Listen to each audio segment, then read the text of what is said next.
Hey, it's John from CityCast. If you're in the mood to pamper yourself a little bit this week while supporting cruelty-free products, you should check out Bon Coeur Home and Wellness. It's the best place in Portland to find everything from chic home decor to cannabis accessories. They've got a curated collection of vegan and cruelty-free home goods and wellness products because their name is French for kind heart, after all. You'll get a 20% discount on your first order when you sign up for emails this week at boncoeur.net. That's boncoeur.net and use the code BonCoeurCityCast20. Today on CityCast Portland, we're revisiting a conversation we had with our city's resident fast food expert, Bill Oakley. Now, if you're not familiar with his online reviews or TV appearances discussing all things junk food, you might still know him from his work as a showrunner for The Simpsons. He worked on that show for 5 seasons and has probably written some of your favorite lines that you're still quoting to this day. And with National Hamburger Day coming up on the 28th of the month, write it down, we figured you might need Bill's honest takes on Portland's fast food scene. We've also been getting dozens of emails from CityCast fans mesmerized by the shirtless man in our Instagram feed last week. So here he is, folks, the man, the myth, the legend, Bill Oakley. It's Monday, May 6th. I'm Claudia Meza, and this is what Portland's talking about.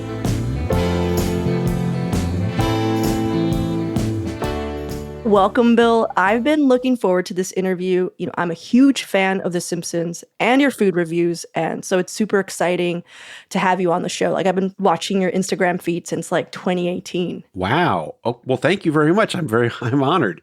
And you get a special badge for being almost a 6-year member of this crazy adventure. I know you've shared a bit of this with other people, but for those who are just encountering the Bill Oakley world, can you share why you decided to start documenting your fast food outings?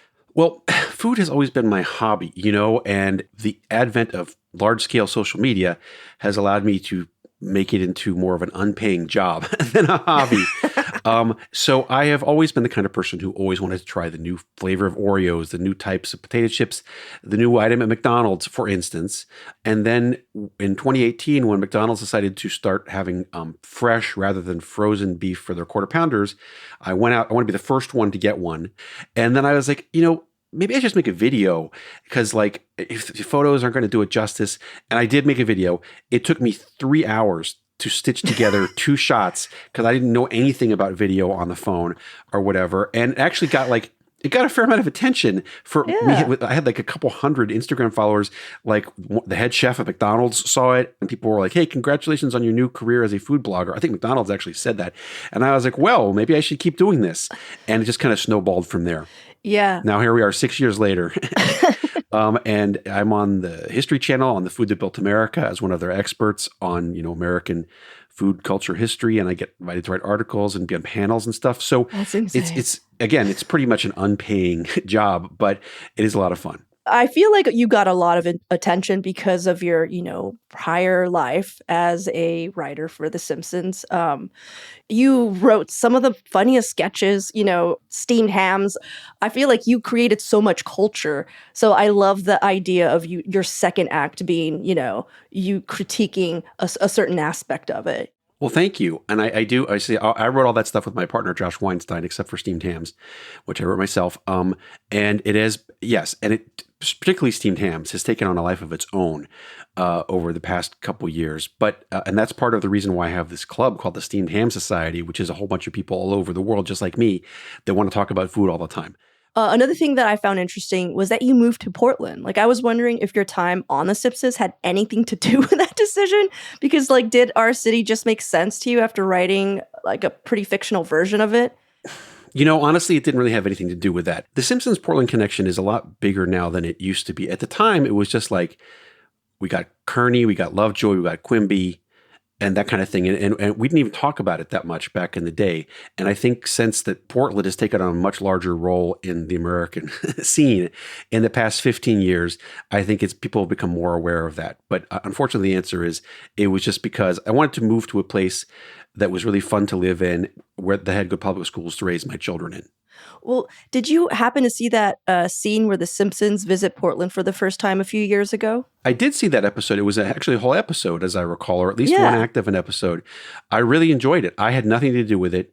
And, obviously it trafficked in the Portland stereotypes that were so popular a few years ago with Portlandia and stuff, but I did enjoy it. Let's just enjoy Portland. I mean, I can't believe we've never been here before. Indigenous artworks, craft breweries, independent movie theaters, and that's just in one coffee shop. I was curious, like, if you thought they missed any obvious jokes. Like, if you're just like, I can't believe they didn't they didn't think about this one. Because, like, the whole passive aggressiveness, I was like, right on, Yeah. I can't remember it well enough to recall what they did and didn't do in it, but I recall having a generally positive feeling about it. And I've only seen like 2 Simpsons episodes in the past 15 or 20 years. So it's, that was interesting. one of them that I purposely tuned in for that. Nice. Every time I watch Simpsons, I'm like, oh, that's not the way that should be. Homer wouldn't say that. Bart wouldn't know that, that kind of thing. So I can't get it out of my head that, I have a certain set mindset about the way things should be. And it's obviously the show has to grow and evolve after 32 seasons or whatever. So my mind is stuck in the past. I feel like I'm with you just because I'm like, they would never have an open relationship. Like, I remember there was one where, like, sorry, we're just like totally careening off, but where like Homer and Marge have an open relationship, and I'm like, what's happening now? That's shocking. I had no idea about that. Wow. Yeah, they had their own. It's a whole thing. Okay. So, do you think that Portland's fast food is better than other cities? Okay, I got to make this distinction. Okay. Corporate fast food versus locally made fast food. Right. No, Portland's corporate fast food is a wasteland compared to places like Florida and Texas and things like that, because they have, Right. Texas, they got 50 fast food chains of every stripe. In fact, every time they do one of those polls, like, 10, whatever, what every state's favorite candy or whatever, Portland's least favorite food is fast food. And Oregon's least favorite food is fast food. And I understand that because we have such an incredible agricultural scene here, and we have such an incredible cooking scene. So, and there's really not that much call for fast food. There's obviously more out in the suburbs, and there's more in Vancouver. But like in central Portland, there's very little fast food of any kind. So in terms of corporate chains, which I know that we in Portland don't generally approve of anyway, but in terms of locally made things that are kind of like fast food, I don't think there's any other city that can compare to Portland. When you have visitors, where do you take them to eat? I take them to cart pods in general. I mean, the food cart scene we have here is spectacular. And I'm sure you've already covered why that is. And everybody listening to this knows why that is. Our food carts are unparalleled, and there's such an incredibly wide variety of different types of stuff you can get. And it's generally spectacular. So what I do is I take them to a couple cart pods. And since I live in Southeast, it's usually the cart pod that is at John's Marketplace, that has JoJo and Matt and Mamaire's. And then there's also another pod called Hinterland, which is like on Southeast 50th, their division, which has Burger Stevens and Matt's Barbecue Tacos. When I have visitors, those are the 2 places I take them. And I say, we're going to have 4 small meals at those 4 places. Nice. Something that Portland also does really, really well is vegan junk food. For sure. What's your take on vegan junk food? I really like it. I feel like vegan stuff, I didn't have that much vegan stuff prior to a few years ago. But what I didn't like.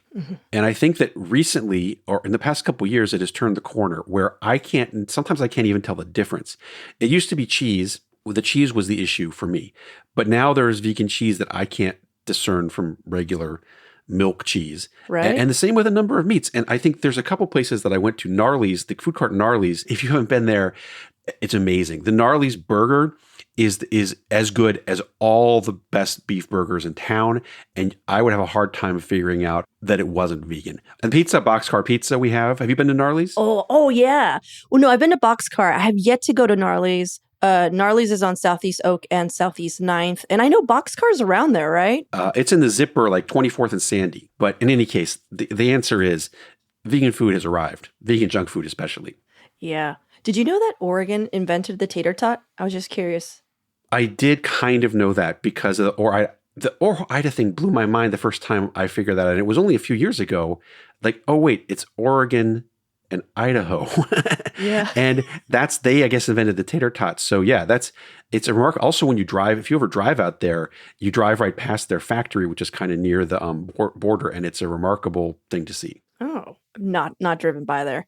But something that it created was that, the tachos, because Portland, Yes. invented the tachos. And so it's a discussion we have a lot, in the show. And I want your expert opinion on this quintessential bar food. Would you consider tachos nachos or their own thing? I would consider them to be their own thing. I think the only thing that's similar about them is the name. It's this portmanteau word of tachos.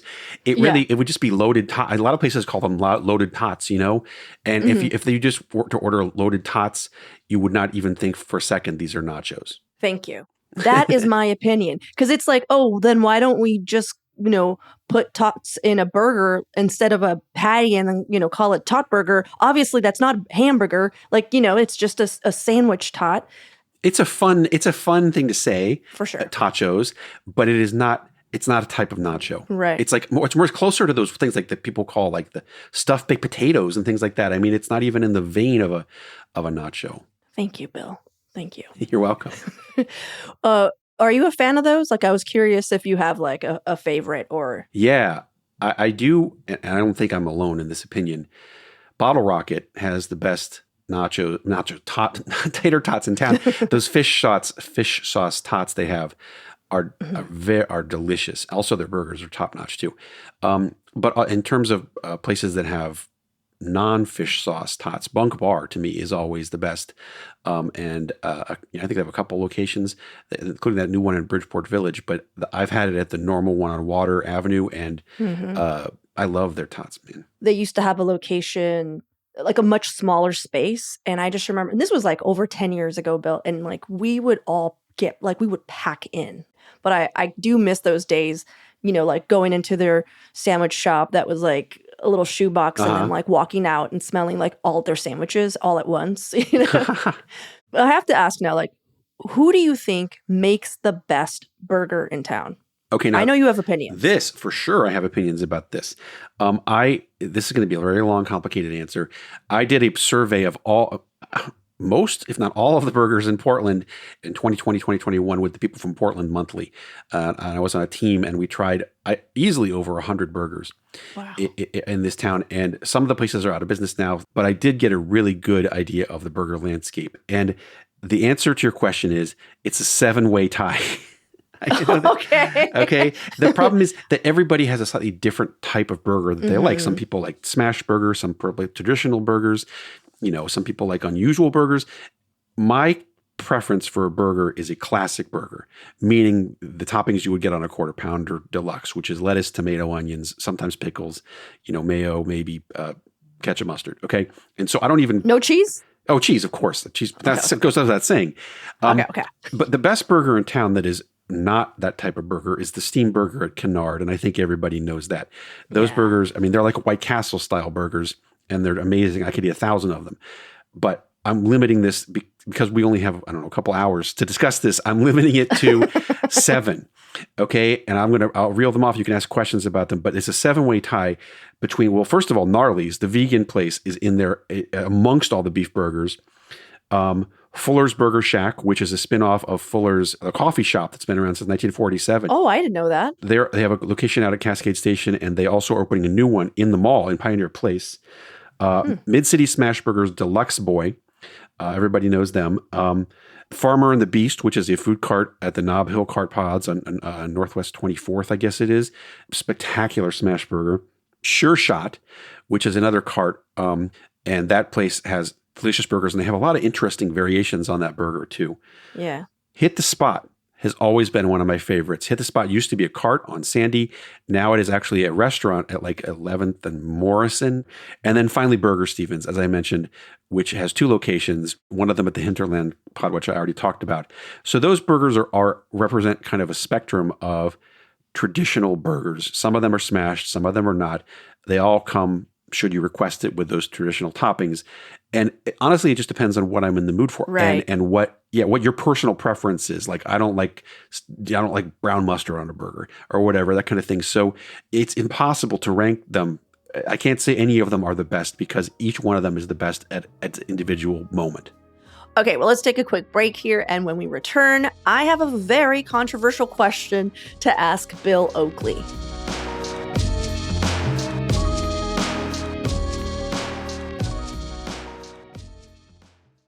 Today, healthier is happening at CVS Health in more ways than you've ever seen. It's wellness destinations for seniors, including select locations with Oak Street Health and CVS Pharmacy. It's doctors, nurses, pharmacists, and everyone in between, offering quality care and support virtually, in person, and on the phone. It's in-home evaluations through Signify Health and meeting mental health needs through Aetna. And those are just a few of the ways healthier is happening. To see more, visit cvshealth.com/healthier happens together. CVS Pharmacy, Oak Street Health, CVS Specialty, Signify Health, and Aetna are part of CVS Health. Eligibility and services vary by location and individual. Mom deserves the best, and there's no better place to shop for Mother's Day than Whole Foods Market. They're your destination for unbeatable savings, from premium gifts to show-stopping flowers and irresistible desserts. Start by saving 33% with Prime on all body care and candles. Then get a 15-stem bunch of tulips for just $9.99 each with Prime. Round out Mom's menu with festive rosé, irresistible berry chantilly cake, and more special treats. Come celebrate Mother's Day at Whole Foods Market. Well, I'm going to ask a very controversial take. Which would be your pick, Burgerville or Little Big Burger? Oh, Burgerville by a mile. All right. I don't want to get a lot of public feedback about this. I've never been. I love you, lady. I've never been a fan of Little Big Burger because I think the burgers are too thick and tough. What about their fries, though? The truffle fries? I don't like truffles on my fries. Okay. I like the atmosphere of the restaurants for sure. But Burgerville, here's the thing about Burgerville. The burgers at Burgerville are the Achilles heel. Everything else at Burgerville is an A. Solid, yeah. The burgers themselves are like a B or B minus because it's the meat doesn't have any flavor. The flavor of the burger is entirely defined by the toppings, which is the case with many burgers, but is not the case with premium. You know, if you go to Shake Shack, for instance, or Five Guys, which are not really fast food, or any of the 7 places I mentioned, you will taste the meat and you will be like, that's delicious. The delicious flavor of ground beef with the Maillard reaction. Burgerville does not have that. And it's probably because they're a chain and they have to crank out 25,000 burgers a day. But everything else there is amazing. Oh my God. I love those Walla Walla onion rings. I love that. I think it's the asparagus and those things I love. And also their chicken things are very good. So like, honestly, most of the items on the Burgerville menu for me are A's except for the burgers, and which are generally B's. So I don't know. This might answer my next question, but we're Burgerville versus In-N-Out. I don't want to answer that one. Okay. Feels like I want to live in Portland. I want to stay here. Look, here's the thing about In-N-Out. Their menu consists of 8 items. Been the same menu since 1948, except that they added lemonade and hot chocolate over the past 75 years. Okay. I am not one of those people who is a huge fan of In-N-Out. Like, I certainly wouldn't go there and wait for an hour in line. If I could get my burger and get out in 5 minutes, I would like to go there. Well, I guess I'm stating the obvious. Their burgers are better than Burgerville's burgers. Okay. But they don't have anything else. Whereas Burgerville has, as I said, 25 other items that are A's. Yeah. The fries are terrible at In-N-Out. Shakes are okay. Terrible, yeah. The burgers, I think, are great. I'm not a partisan for In-N-Out. I like them just fine. I would not, if I drove up and there was a line that seemed like it was more than 20 cars long, I would leave. Okay. Shake Shack, Burgerville. The burgers are better at Shake Shack, but almost everything is better. I haven't had a lot of things on the Shake Shack menu that are not the burgers, so I can't really speak with authority on this. I prefer the burgers at Shake Shack. I just want everyone to know that Bill looks pained. Like, he is totally reassessing why he came on the show. Like, he's just like, I didn't think it was going to be this tough. I didn't think it was going to be math. These are tough questions because it's also like, if we're just talking about the burgers, it's one thing. If we're talking about the whole menu, it's another thing. But I like, again, Burgerville has all the other stuff, and that's what makes it worth the trip. Well, Bill, I'm curious if there are any new places in town that, I know we went burger heavy, but if there are any new, more junk food purveyors that you would want to shout out that we didn't talk about. I can tell you there are 3 places that are all on the top of my list to go to that I haven't yet been to, but they look amazing based on Instagram and based on the recommendations of people that I trust in the Portland food Instagram universe.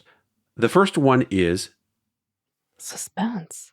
Wolf's Head Barbecue, the Wolf's Head Burger place. Wolf's Head used to be a barbecue cart out in Beaverton, and they recently opened a actual place that has burgers and other things in that, kind of a Shake Shack style menu, which is down kind of under the Hawthorne Bridge, like down near the industrial area. And I went there, but it was closed. It was not open on the weekends, so I didn't get to go.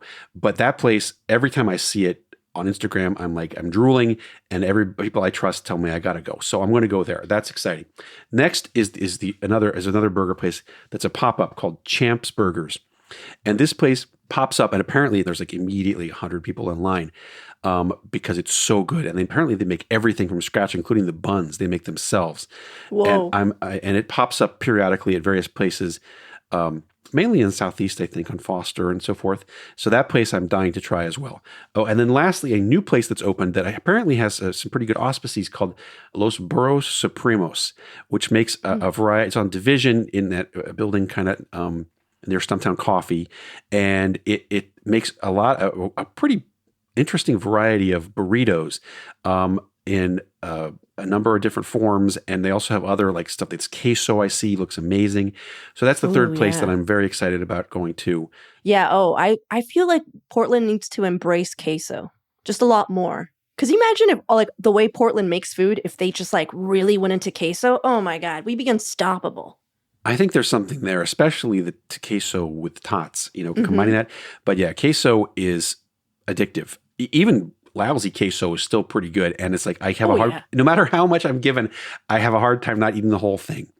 And I think anyway, Los Burros Supremos, the queso looks delicious that I've seen online. And I can only hope to get some soon. All right. Well, Bill, final question. What would be Homer Simpson's favorite fast food establishment? Oh, man, it's out of business. It would be Big Ass Sandwiches. Do you remember Big Ass Sandwiches? Yeah. It's like that. That's immediately the one that popped into mind. Their sandwiches were grotesque. I think I only had one, but they were like loaded with French fries and cheese and like enormous. And I wish they were not out of business, but I think they went out of business like 10 years ago. That's unquestionably would be my choice. Oh, man. Homer's choice. Yeah, because it just looks like 4 meals in a sandwich. Yeah. Oh, man. Any place that is open? Well, I would probably say Tight Tacos. I think Tight Tacos has some of those. That's left field. You know Tight Tacos? Yeah. They have a menu of Mexican food. And they have a few different things that are like enormous burritos. And I believe that's I'm trying to think of something that Homer would want to devour, which would probably be enormous. And that's the giant burrito at Tight Tacos would probably take the cake. Oh, yeah. I'm looking at it now. And which one is it? It's the Hellarito. Yes, that's it. The Hellarito. Yep. Like literally Hella and then Rito at the end. And it just looks like a Taco Bell fever dream, but like good, like someone actually made it. Oh, the food there is really good. I've had the Hellarito and it's remarkable. Well, Bill, thank you so much for sharing your knowledge and for your passion in this field. Thank you. You were so thoughtful in your answers, and I appreciate it. I think we might keep some of the pauses just so people know how hard you were thinking about things. I like to give accurate answers when asked these questions. I just have a quick fact check on myself. There was never an episode where Homer and Marge had an open relationship. What actually happened was they were on a trial separation and both started dating other people. And if I had watched that episode until the very end, I would have also known that Homer dreamt the whole thing up. But since I stopped halfway because I was really creeped out, I kind of fever dreamed the entire scenario. So I apologize to all the comic book guys out there clutching their pearls at my error during the interview.